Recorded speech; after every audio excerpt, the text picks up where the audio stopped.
Mais c'est quoi les raretés dans le TCG One Piece? Je t'explique tout. Pour commencer, je vous ai mis des petits mots-clés juste à l'écran pour bien comprendre. On commence par la commune, C, à savoir que pour chaque rareté, vous retrouvez la lettre en bas de la carte. On en trouve à peu près 7 par booster. Ensuite, nous avons la peu commune, UC, à peu près 2-3 par booster. Ensuite, vous avez les rares, R, à savoir que toutes les rares sont foil. Ensuite, nous avons les leaders, L. Les leaders ont la particularité d'avoir le dos rouge. On en trouve à peu près 7-8 par display. Ensuite, nous avons les Don, avec le dos blanc.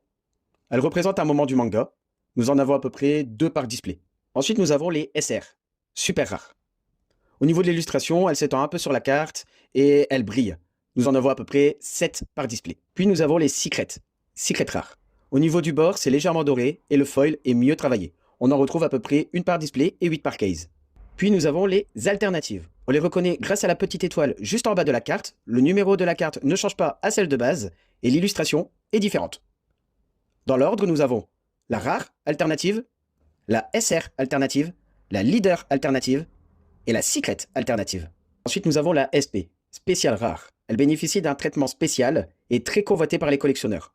On peut retrouver en fait le SP juste avant le numéro de la carte. On en trouve à peu près 1 à 2 par case et sont uniques à l'extension. Ensuite, nous avons la TR, Treasure Rare. Désolé pour mon anglais. Chaque langue a la sienne et elle est issue d'une autre extension avec une illustration différente. On en trouve à peu près 1 par case, à savoir que cette carte est très recherchée. Puis nous avons la SP Silver, où le taux de drop il est infime, non communiqué. Elle est très rare. Si vous en avez une, c'est vraiment pépite. L'illustration est complètement argentée. Là, je vous ai mis en exemple la Baggy de l'OP14. Puis nous avons la SP Gold, où le principe est le même que la SP Silver, mais l'illustration est complètement dorée. Et pour finir, le haut du tableau, la manga. La carte la plus recherchée, la plus convoitée par les collectionneurs, une illustration spéciale, magnifique. Derrière le personnage, on retrouve une illustration de manga. Impossible de ne pas passer à côté. Taux de drop, bonne chance. Bien sûr, je n'ai pas oublié la Gold Manga de l'OP09 et la Red Manga de l'OP13, mais elles sont exclusives aux extensions que je vous ai citées. Et elles valent des milliers.